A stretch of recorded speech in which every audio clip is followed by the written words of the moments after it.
I take you back 3 years to what happened in Burma, to the demonstrations there, which didn't bring down a regime, but they exposed what was happening on the streets, all because of the mobile phone. Listen.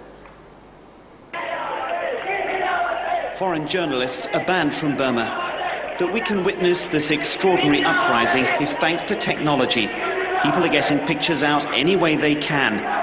These images were sent by a BBC viewer in Rangoon. You take it for granted now, but that was only 3 years ago. There's a fundamental change going on, and it's happening, as Shaker has said, at a speed which very few people can embrace. In Burma, the government, despite the fact that all this was getting out there, up on the satellites, through the ISPs, through the internet cafes, dismissed it all as a sky full of lies. And at the United Nations General Assembly, the foreign minister dismissed it all as small protests hijacked by political opportunists. But even then, the watershed had been crossed in terms of the new reality of what we're loosely calling social media or the new media. In contrast to 20 years ago, there's a much freer flow of information. Those mobile phone images that are being transmitted around the world mean that this is a year of openness, really, where it's harder to hide. And I think that is a very important part of the new diplomacy, and governments around the world need to know that their actions will be seen. I want to get 3 concepts over to you based on the research that I've been doing, which was peer-reviewed at Oxford University. And remember, these were the conclusions I'd come to well before what happened in Egypt, what happened in Tunisia, and what keeps happening almost by the week.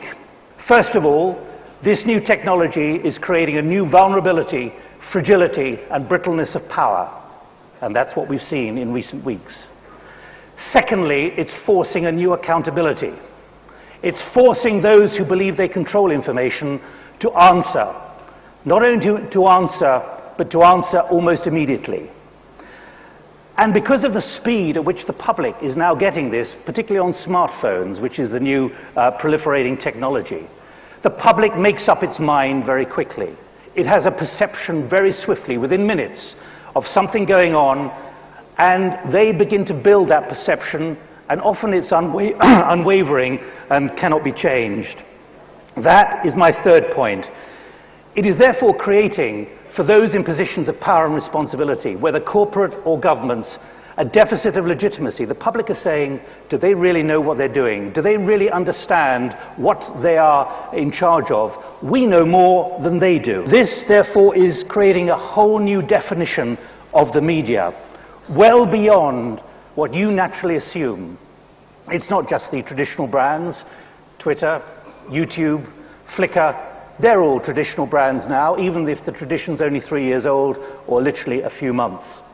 We're talking about exponential changes now, which are redefining, broadening, and fragmenting the media landscape in dramatic ways.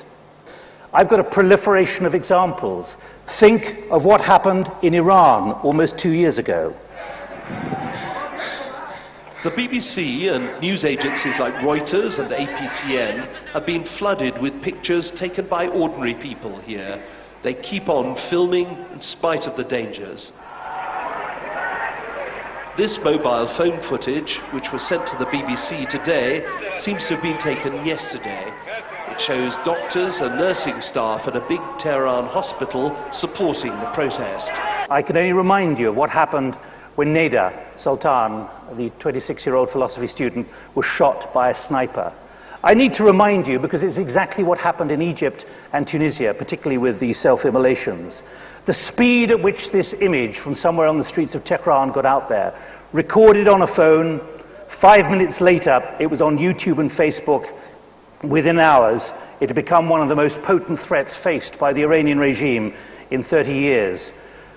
Neda became the face of Iran's struggle, literally, the faces in the crowd, making that point, all of which came from the fact that everyone is now a recorder, a bearer of witness, and we can have the fun of seeing this cartoon. Expel the correspondents! But they're all correspondents now. I can also tell you about what happens in a place like London, where power can be challenged as well by this new media, We've had a number of student protests in London, particularly ugly and just before Christmas. Here was an attempt to burn down the Conservative Party headquarters, which is literally half a mile from Parliament in Westminster. Why am I showing you this? Because of what happened that day. The police were caught out, the authorities were caught out, and within hours, not days, the police commissioner himself had to say, it is an embarrassment to London and to us. Vulnerability, fragility, brittleness of power. And what were the reasons for this? Let me play you a bit of our coverage as it was happening live that day from central London, underneath the tower in which is housed the Conservative Party headquarters, which could have been burned down. It was a very narrow thing. Here's one of my colleagues reporting not from the scene, but from our newsroom. Yeah, it's not often you get to report something from your desk and get almost as much information as if you're on the ground. Some of the things we've been hearing through social media have been absolutely incredible. We've had protesters tweeting in real time, telling us exactly what's going on, even sending footage via mobile phones straight in, and we can verify that, and we've been getting that on air. And in some cases, it's been good, if not better, than some of the footage we've been getting from our own cameramen. It's good, if not better, than the footage we're getting from our own people on the scene. People inside, even from inside Conservative Party headquarters, tweeting, providing the video, entering the media space. Are they journalists? What are they? They're motivated amateurs. The kind of things we saw in Sri Lanka. This video emerged and it got posted on YouTube, apparently of Tamil tigers being executed by Sri Lankan soldiers. The Sri Lankan government rejected it. This is a much longer process. It went through a pixelation process, and it was found to be genuine, despite all the protests of the government. And I have to remind you of the kind of impact this kind of technology has been having in your country as well, with fake encounter killings. The fact that unpleasant events have gone on for a rather long time, like this man picked up in Imphal 2 years ago.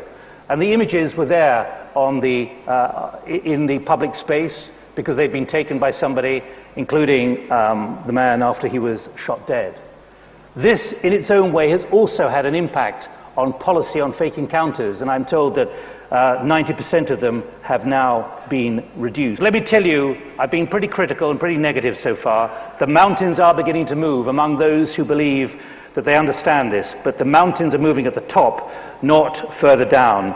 Here, for example, is the US Secretary of State, literally a year ago. Now, in many respects, information has never been so free. There are more ways to spread more ideas to more people than at any moment in history.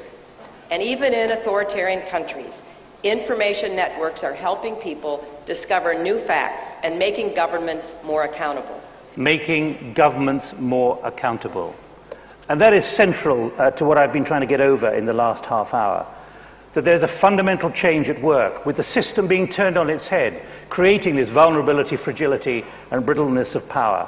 Using that word of the Secretary of State, forcing a new accountability. And as we've seen in so many examples, and many more than I've shared with you, this impression that there is now a deficit of legitimacy, that those at the street level now have more power, more influence and credibility than those who are meant to be running the country or running the corporations that they see on their hoardings, notice boards and whatever.